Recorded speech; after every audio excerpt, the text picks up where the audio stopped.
안녕하세요. 태권도 현직 관장입니다. 지금은 집에서 자가격리 중에 있습니다. 여러분도 건강 조심하십시오. 걸리면 정말 아픕니다. 밤새 아파가지고 잠도 못 잤습니다. 제 발음이 부정확하고 말도 순서가 없을 수 있습니다. 이 점 참고 바랍니다. 평상시에 유튜브를 즐겨보는데 태권도를 검색하면은 운동하는 방법이라든지 시범, 품새, 겨루기 이런 내용이 많이 나와요. 그런데 저희 일선 도장 관장님들이 필요하는 경영에 관한 콘텐츠가 많이 없더라고요. 그리고 앞으로 도장 경영할 우리 젊은 사범님들에게 많이 도움이 될 만한 콘텐츠가 없기 때문에 제가 그동안 도장 20년 동안 운영하면서 노하우라든지 느꼈던 점들에 관해서 참고가 되고 도움이 되라고 이렇게 영상을 제작하게 되었습니다. 자, 오늘 주제는 학원차 운행을 해야 되는지 말아야 되는지 그 부분에 대해서 한번 제 생각을 말씀드리고 시청하시는 분들의 의견을 한번 생각해보는 시간을 가지도록 하겠습니다. 1.25배속으로 재생하시면 더 듣기 좋으실 것 같아요. 자, 제가 만든 우리 썸네일 한번 돌려보겠습니다. 검색을 하면은 이렇게 학원차에 대해서 사고가 많이 나옵니다. 얼마 전 제주도에서 학원차 사고 났고요. 그걸로 인해 가지고 제주도에 모든 학원 점수 검사 들어갔습니다. 그리고 민식이법 때문에 괜히 운행할 때마다 많이 좀 두렵기도 하고 신경 쓰이는 게 사실입니다. 당연히 안전운전을 해야 되지만 학원차 사고가 나오는 기사가 나올 때마다 이 뜨끔뜨끔한 게 저희 도장 관장님, 사범님 그리고 또 학원차 운행하신 분들 다 같은 마음일 것 같습니다. 또 아이가 학원차에 끼어가지고 사고한 것도 있죠. 이럴 때마다 저희도 괜히 잘못한 게 없는데 마음이 불편합니다. 물론 가장 중요한 거는 저희가 모든 법을 다 지켜가지고 아이가 최대한 안전하게 통학할 수 있는 환경을 만들고 또 제공해주는 게 저희의 역할이 맞습니다. 근데 현실과의 또 타협도 해야 되고요. 그런 부분 한번 논해보자고요. 자, 2022년 앞으로 학원차 운행 어떻게 할 것인지, 해야 되는지 말아야 되는지, 학원차에 했을 때 좋은 점과 나쁜 점 한번 따져보겠습니다. 제가 생각해가지고 적어놓은 1년 동안 운행하면서 나오는 비용을 한번 다 적어봤습니다. 1년 동안 총 3,200만원 정도가 사용되고요. 월 12개월로 나누면 269만원이 됩니다. 수연생 회비 14만원인데요. 저희 지역이요. 실제로 12만 5천원 거칩니다. 왜냐하면은 주 3일반도 있고요. 형제 할인도 있고요. 또 중간에 며칠 쉬면은 아이가 좀 DCE 부분도 깎아달라는 부분도 있습니다. 그래서 평균적으로 12만 5천원 정도 잡으면 되는데 13만원 잡아가지고 나누게 했더니 한 20명 정도 차를 타야지 돈정이 됩니다. 왜 그런지 한번 여기 비용을 볼게요. 유류비는 30만원씩 12개월 360만원 됩니다. 보험료 100만원 잡았고요. 큰 비용만 보겠습니다. 소모품 정비비 한 달에 10만원씩 저축해야 됩니다. 그래야지 나중에 타이어 갈거나 배터리 갈고요. 또 큼지막하게 사고 날 수도 있지만 자잘한 사고도 납니다. 자잘한 사고는 이 정비비에 포함시켜서 고쳐야 됩니다. 또 이 부분 관가해서 안됩니다. 1년 동안 차 타면 200만원씩 떠줍니다. 2천만원짜리 스타렉스 사가지고 10년 지나면 차 똥값 됩니다. 추가 인건비 듭니다. 원칙대로 보조 인솔교사 탔을 때 4시간 근무 97만원입니다. 97만원에 운행하는 관장님 사부님 인건비도 더해야 되거든요.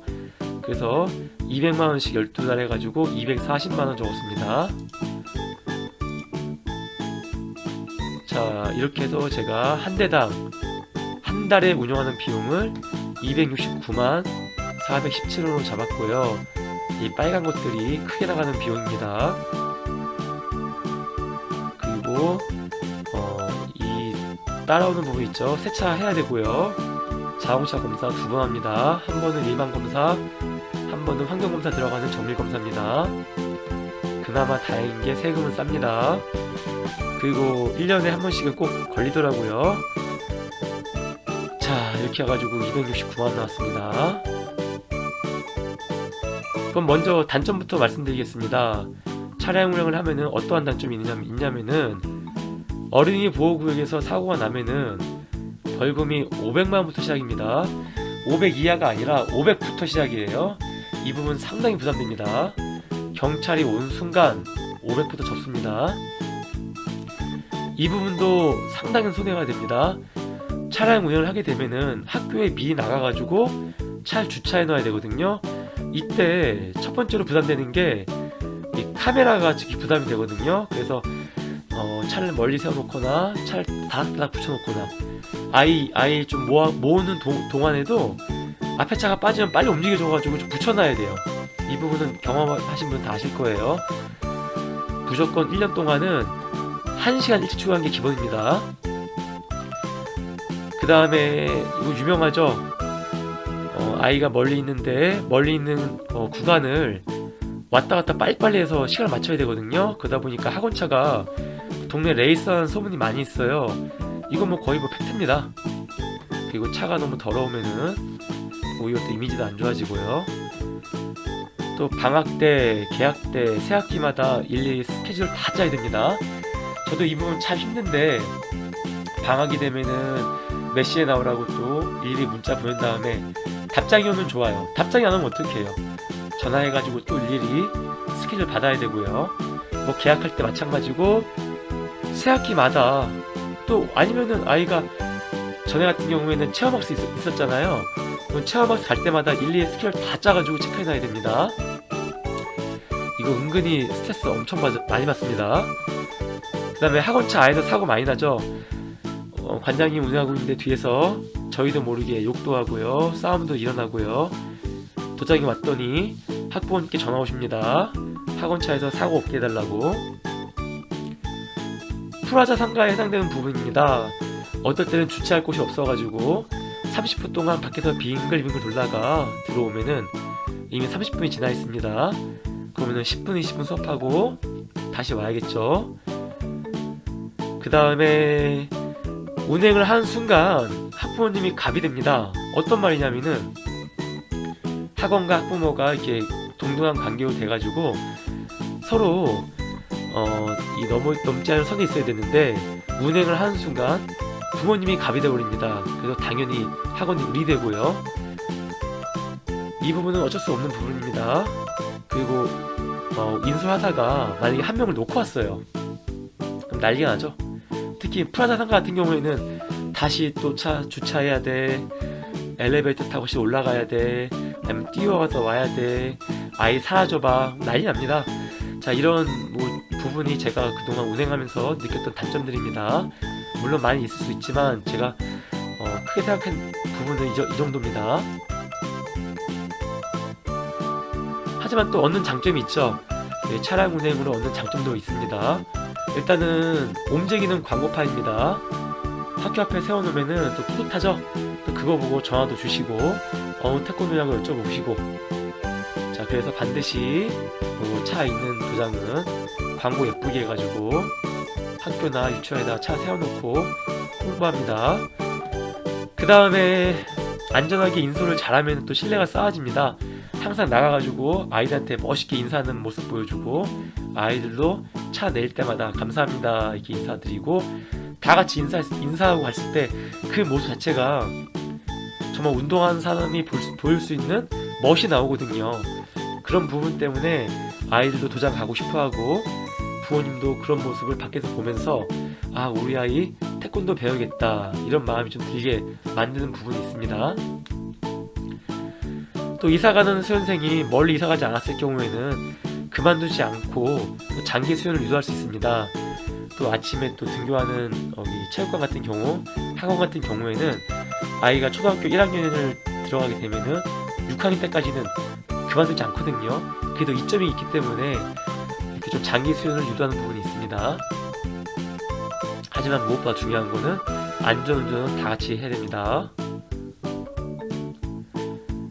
자, 운행을 하다 보면은 저희가 상처받는 말을 많이 들을 때가 있어요. 제가 도장을 20년 경영하면서 가장 많은 퇴관 사유가 1위가 이사고, 2위가 바로 이 차량 실수입니다. 이사는 불가 학력이라서 어쩔 수 없지만 실제적인 퇴관 사유 1위는 불만으로 그만두는 1위는 이 운행이거든요. 저희가 1년에 100번을 자했어요. 근데 한 번 실수해서 아이를 안 데리고 갔거나 놓쳤습니다. 그것 때문에 그만둡니다. 그리고는 그동안 했던 게 다 없어져 버려요. 신뢰가 한 번에 깨지는 부분이죠. 정말 속상합니다. 자, 두 번째는 허탕입니다. 막상 갔더니 아이가 없어요. 그래서 전화 남겼더니 관장님 깜빡했어요. 오늘 우리 아이가 뭐 스케줄이 있어서 못 나갔습니다. 그럼 관장 입장에서 네 알겠습니다 어머니 하고 전화를 끊습니다. 하지만 마음이 어때요? 완전히 바람 맞은 거잖아요. 되게 속상하죠. 먼저 좀 이렇게 예의 있게 문자라도 하나 보여주시면은 저희도 좀 그 시간에 좀 약간 쉴 수도 있고 운행할 때도 좀 급하게 하지 않을 수 있는데 이 부분은 좀 많이 속상합니다. 그리고 나중에 관장님이 운행만 많이 했을 때 아이가 어떻게 저희 모습이 비춰질지 생각해 보세요. 우리 관장님은 학원차 기사님이다, 운행만 하는 사람이다, 이런 모습으로 비춰준 자체가 좀 도장 무도인으로서 조금은 좀 부끄럽긴 합니다. 근데 이 중에 또 더 최악이 있어요. 어떤 최악이냐면은 태권도 학원에 피아노랑 영어 학원이 같이 있고 뭐 미술 학원이 있어요. 있는데 이 부분에서 학원차가 없는 거예요. 그러다 보니까 이분들이 어떻게 하냐면은 태권도한테 맡기는 거예요. 그냥 맡기기 미안하니까 엄마한테 전화해가지고 태권도 차 태워달라고 이렇게 부탁드려온 다음에 태권도에서 챙겨야 되는 거예요. 그럼 끝나면은 태권도 피아노하고 또 챙겨가지고 저희가 운행을 하는 거예요. 그럼 완전히 저희가 무보수로 피아노랑 영어, 뭐 미술학원 다 해주는 거거든요. 이게 정말 최악입니다. 정말 굴욕적이죠. 또 이용하는 또 학원도 있어요.